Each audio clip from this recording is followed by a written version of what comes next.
It's what I call the Genesis 6 experiment. And if you look at a typical map like a Mercator map, where I have the crosshairs there, that's where the Genesis 6 experiment took place. And another researcher who's no longer with us, named David Flynn, pointed out that that particular location just so happens to be at 33.33 degrees north by 33.33 degrees east from the Paris prime meridian, which was the original prime meridian, also known as the Devil's Line, before it was changed to the current prime meridian. So if you go on Google Earth, I forget, it was like 34.5 something, I think. That's off of Greenwich. But if you subtract the difference between the current prime meridian and the Paris prime meridian, you'll see that it in fact is 33.33 degrees east, again from the Paris. So 33.33 by 33.33. Hint, for those of you who are wondering why I got 3 3s all over my seed website, here's a little seed for you. Here's a little hint for you. Has nothing to do with Freemasonry. Oh, by the way, you do know that they only counterfeit something that's real, right? There's no counterfeit $30 bills. No, you counterfeit real bills. You counterfeit 20s and 50s and 100s. All right?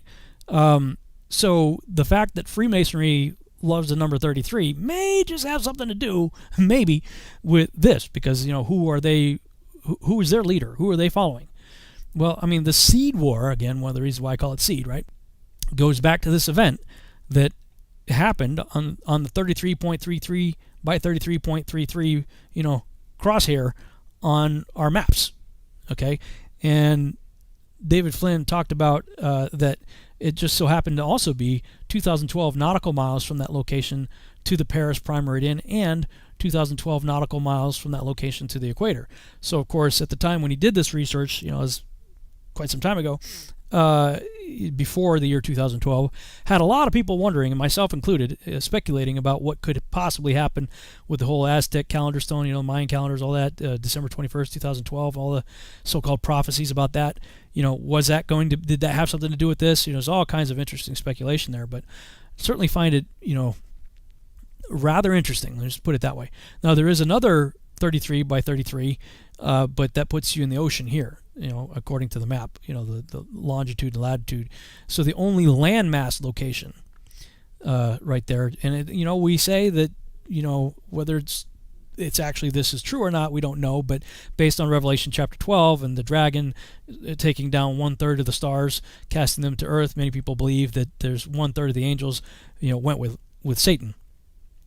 Well, what's 1/3 of 100? 33.33%.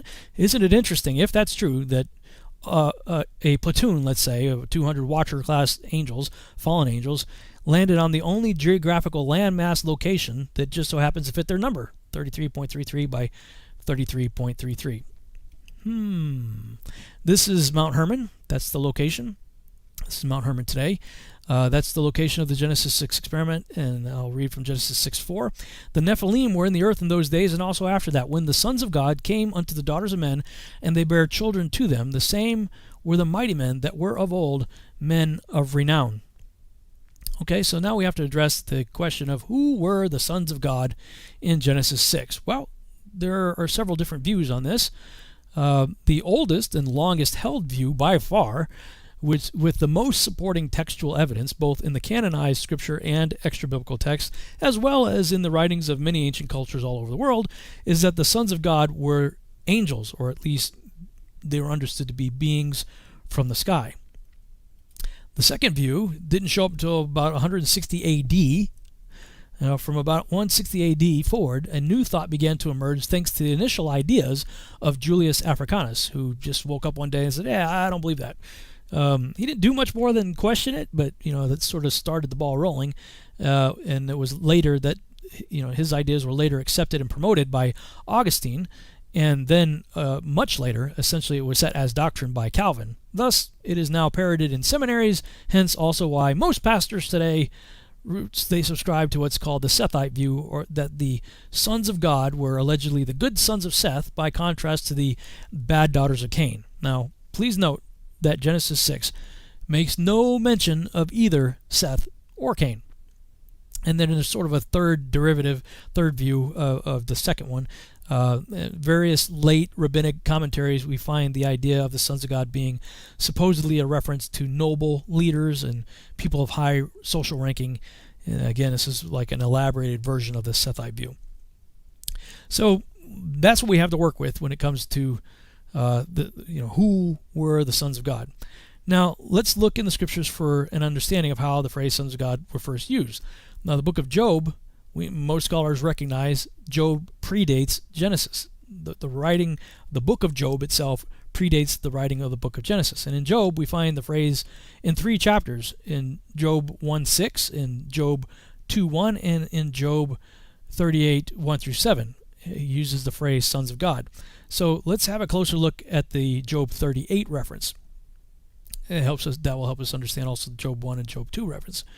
Now, again, there's absolutely nothing in Genesis 6 which in any way refers to Seth or Cain or their offspring. Rather, the phrase sons of God is a reference applied to angels, just as it was in the book of Job, which again predates Genesis. Job 38, beginning of verse 1, and Yahuwah answered Job out of the whirlwind and said, okay, this is the Creator himself talking.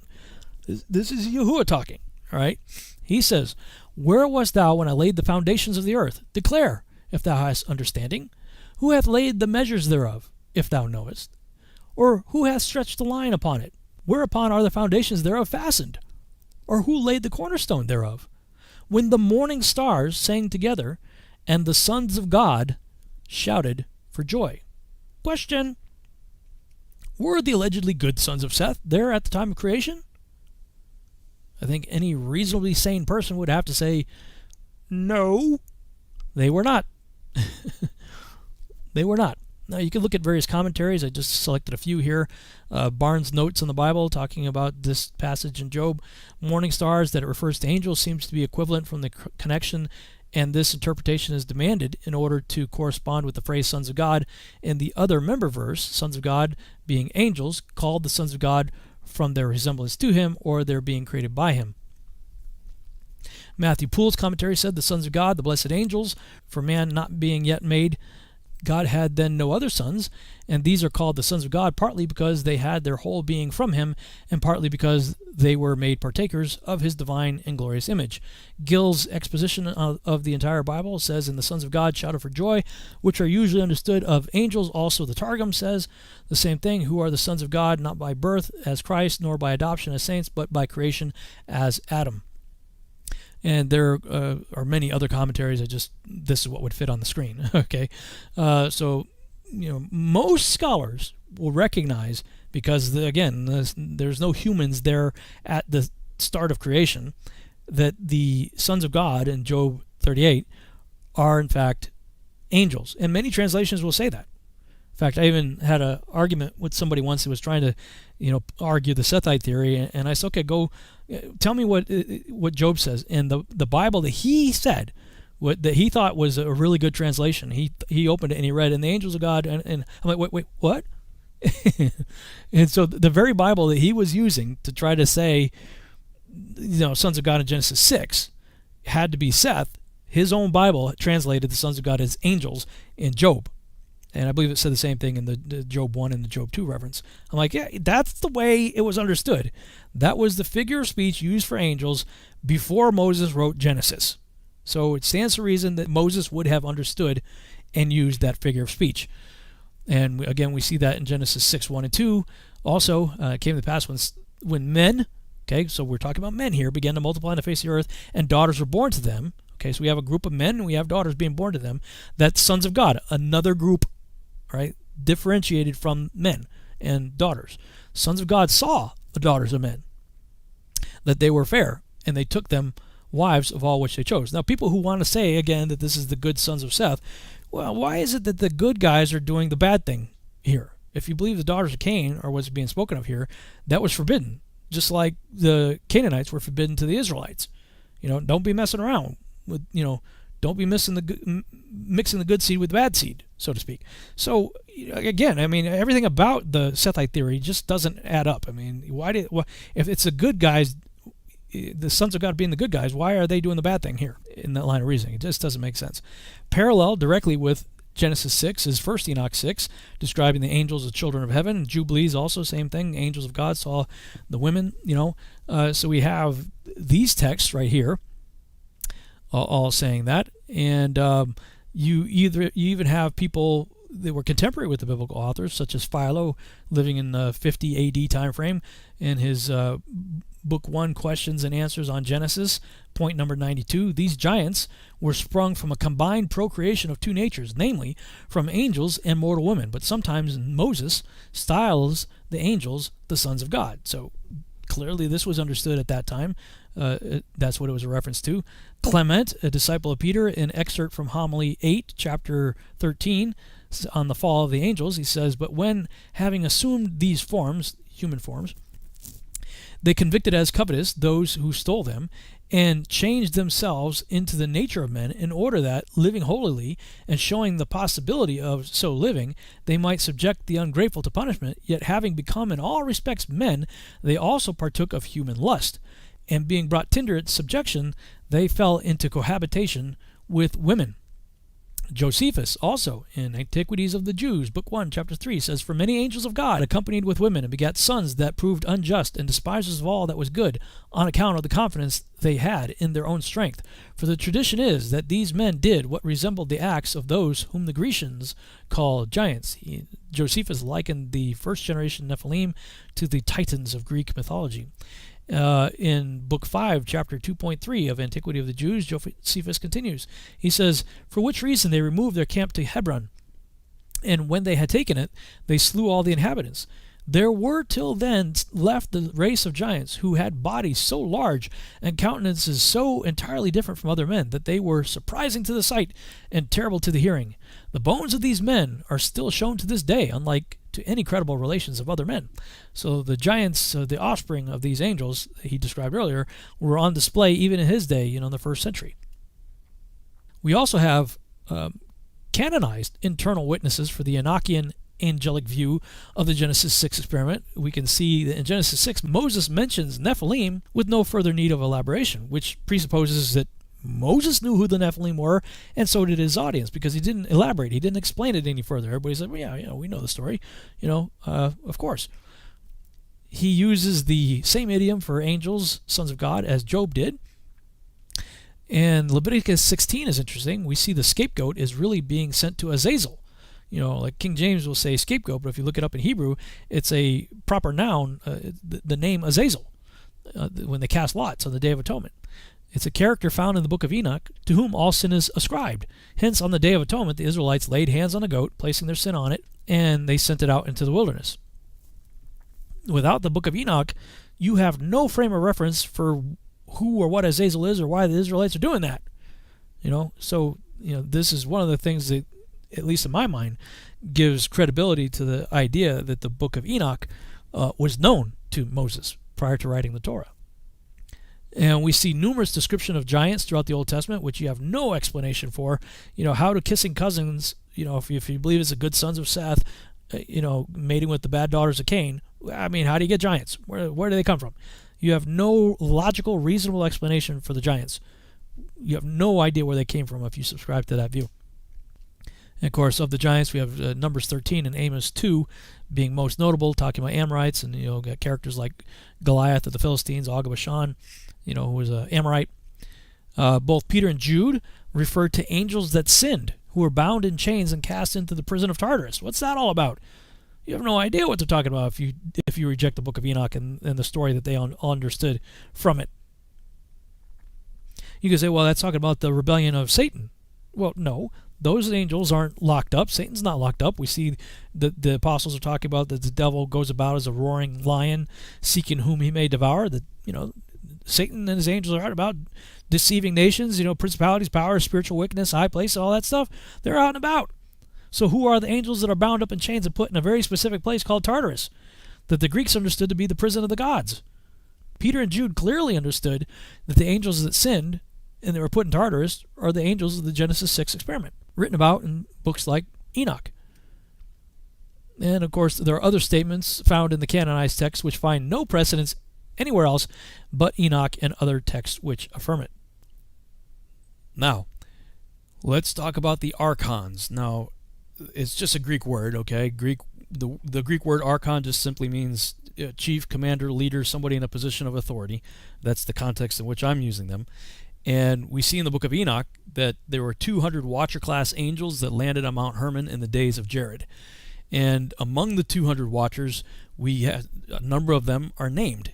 And we see in 1 Enoch chapter 72, the names I have, I'm not going to read through all this here just for the sake of time, but you see the names that I have highlighted here in yellow, that there were 21 names there. And if you add Satan to that list as their commander, then you end up with 22. And I don't know, maybe this is just a coincidence, but it makes me wonder if that may not be the reason why Paramount Pictures has 22 stars. And in their latest version of this logo, the animated version of it, shows you're looking up at the sky and you see these stars fall from heaven, and they come down and they kind of skim over some water, and then they form this position right here over a mountaintop. You know, this, just one of those things that make you go, makes you wonder. All right, so these are the angels that left their first estate that Peter and Jude are referring to. We see in 1 Peter chapter 3, for Christ also suffered once for sins, the righteous for the unrighteous, that he might bring us to God, being put to death in the flesh, but made alive in the spirit, in which he went and proclaimed to the spirits in prison. And the word used there, I believe, is caruso. It's I think King James uses preach to the spirits in prison. The word actually means heralded in victory. And my take on it is that the event of Genesis chapter 6 was meant to prevent his future coming, from him ever existing. And so the angels that hatched that plan are locked up now in the prison of Tartarus. And it's my take that when Yeshua died and he went down first, he went and proclaimed victory to those who were in prison. I kind of basically say, aha, you lose, here I am, I win, and I'm taking the keys to death, hell, and the grave, and by the way, I'm coming back, and it's not going to be good for you, and he takes off. Peter also said in 2 Peter 2:4, for if God spared not the angels that sinned, but cast them down to hell, and most of your English translations it says hell, but the Greek word used there is Tartarus. That's the prison of the gods. In the Greek mythology, they understood that. and Peter, writing, in Greek in a Greek culture, he understood it as well. I mean, he was clearly well read on the book of Enoch, and delivered them into chains of darkness to be reserved unto judgment. And Jude, back in the same story up, says, the angels which kept not their first estate, but left their own habitation, he hath reserved in everlasting chains under darkness unto the judgment of the great day. So, if we reject the book of Enoch, then what are these guys talking about? We know that Jude quotes from Enoch, and frankly, there's no other angels that are locked up anywhere.